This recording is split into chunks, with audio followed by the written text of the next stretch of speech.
What fun this has been. So, do you feel a little more vibrational than you did when we began? Do you feel more an emotional responder to the vibrational being that you are a little more than you did when we began?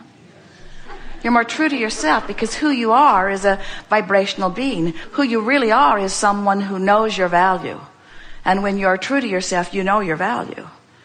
When you're true to yourself, you love yourself and you love others. But it's easier just to love than to love others.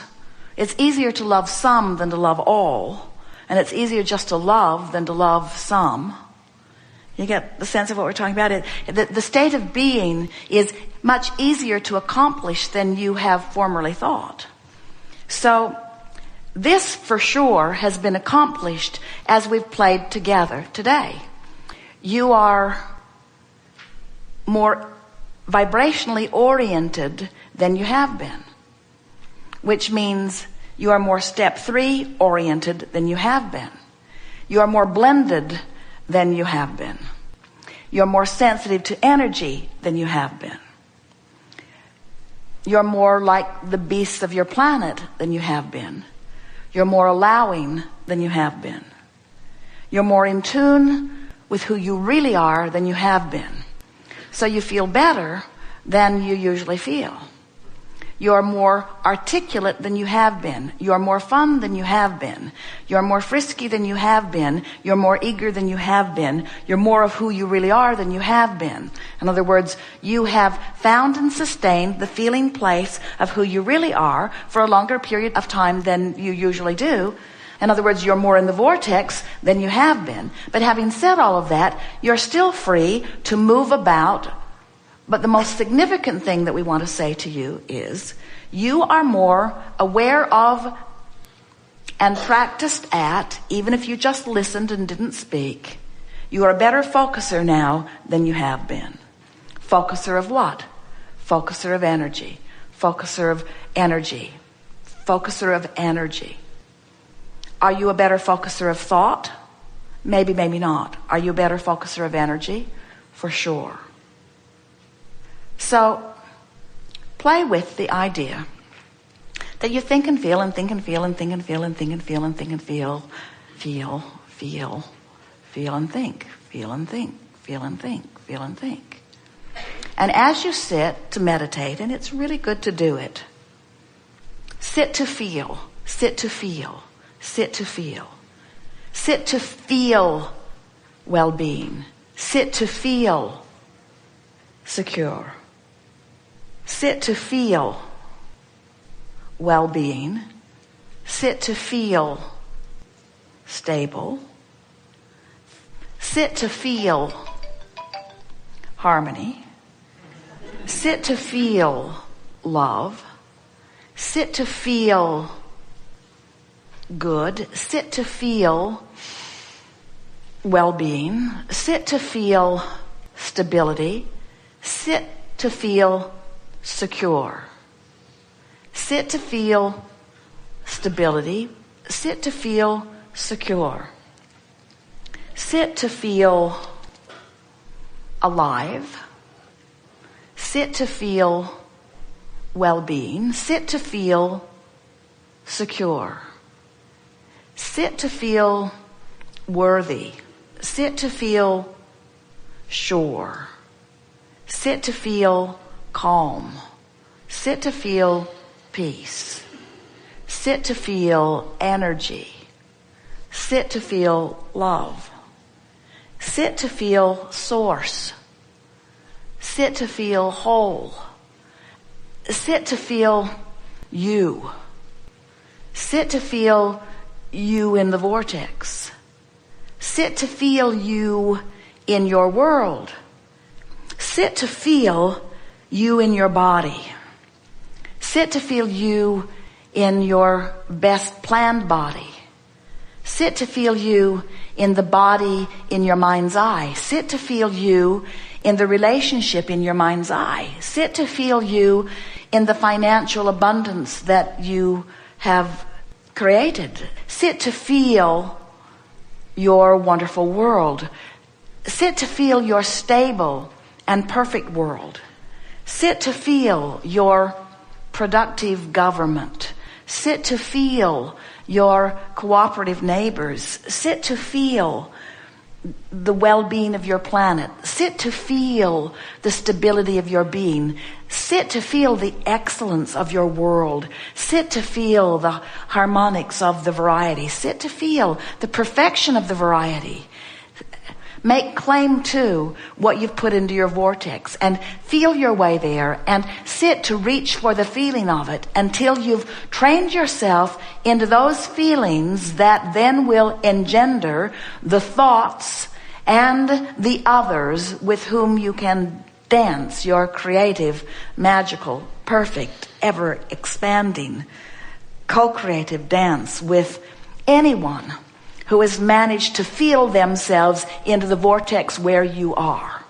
Do that, and you will never again rendezvous with anyone not there where you are. In other words, shore yourself up and be who you are. And in doing so, find the joy that you have laid out for yourself, because anything less than what we have just described is not who you are. And that emptiness feels like various degrees of negative emotion, which will give you constant guidance to point you in the direction of feeling for the energy that is really you.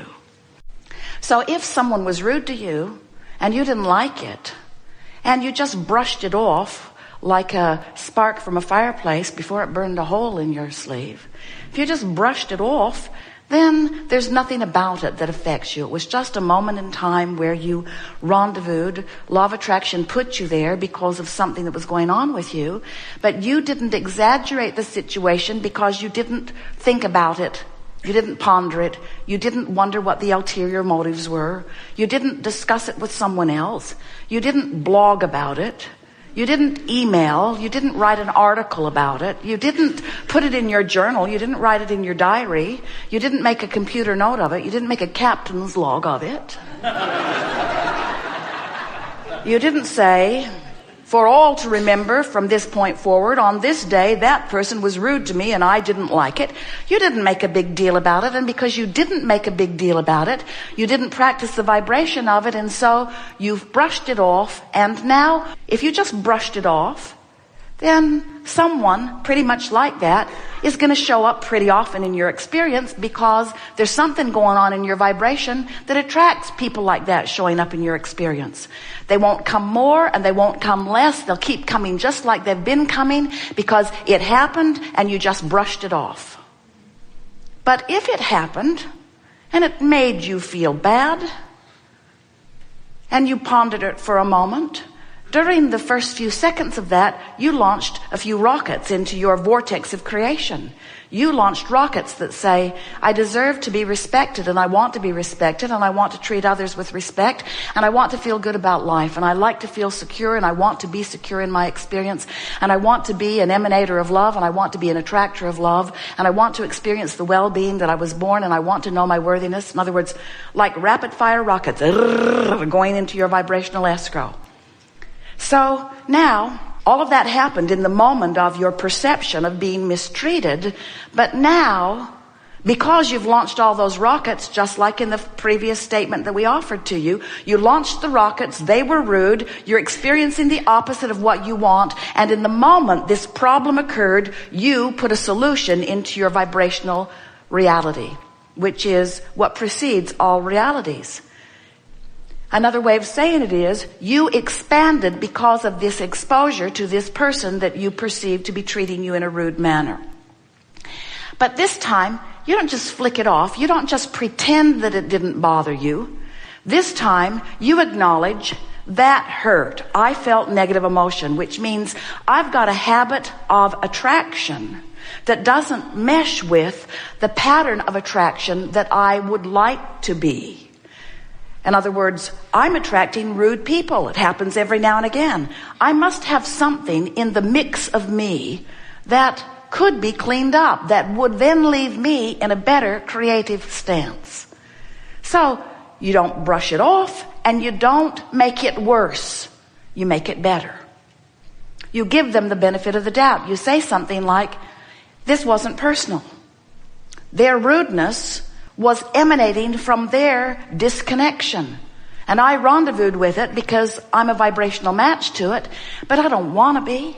I don't want to be a vibrational match to rudeness because I'm mostly nice, and most people I know are nice.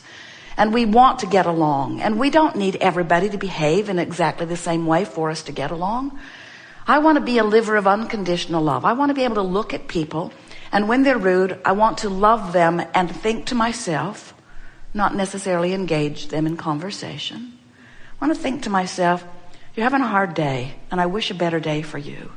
And I wish a different rendezvous for me. So, thanks for the update. Thanks for the update about my vibrational stance. And thanks for helping me focus more specifically in the direction of who I really am and who you really are and what I really want and what you really want. Thanks for the update. And now, because of this encounter, you shifted your vibration. Your point of attraction has changed. You now have far less probability of running into somebody like that again. In other words, you're going to have to go looking for it to find something like that. Now, later that day, you could be with another friend because you've been attracted for another reason. You could have already had a previous engagement. So you sit down, you're having a conversation, you're enjoying them, you notice a little furrow in their brow, you wonder what's wrong. They psychically pick up on your wondering. They read your body language. They see you as someone who's empathetic. And they think, this is someone that I can reveal to. And then they say, something very troubling happened to me. Now, you could flick it off. You could flick it off. You could get up from the table and run away fast. You could feel defensive. You could feel warning. You could feel uncomfortable. You could want to head it off. Or you could let it come as a consequence of your natural attraction. You could let this person vent to you, because in the venting of this person's problem, in the moment of the activation of the problem, you are going to launch an equal and equivalent solution.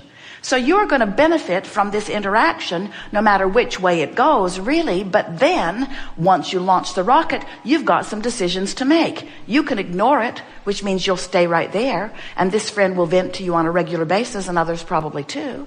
Or you can let this person vent his problem, which causes you to activate a solution, and then you can, maybe not in that moment, but as soon as this interaction has ended, you can spend time thinking about what it is you want for this friend. You can spend time activating within you, as the source within you already has, the solution to whatever problem he activated and verbalized to you. And if you do that, you'll feel the relief of coming into alignment. Now, you might say, that's odd, Abraham. I felt pretty good. He took me into a worse feeling place, and then I compensated for the worse feeling place by reaching for a better place. What have I gained? And we say, you've gained the power of focus. You've gained the benefit of the rocket that this person helped you launch. You've gained the benefit of launching a rocket and catching up to it. And most of all, you've achieved a new vibrational place, a new vibrational stance relative to this subject. And most important of all, you have done what you came to do. You have been a deliberate creator in that you've used the clay of the vibration that surrounds you, and you have created something better than existed before. In other words, you've got your hands in the clay.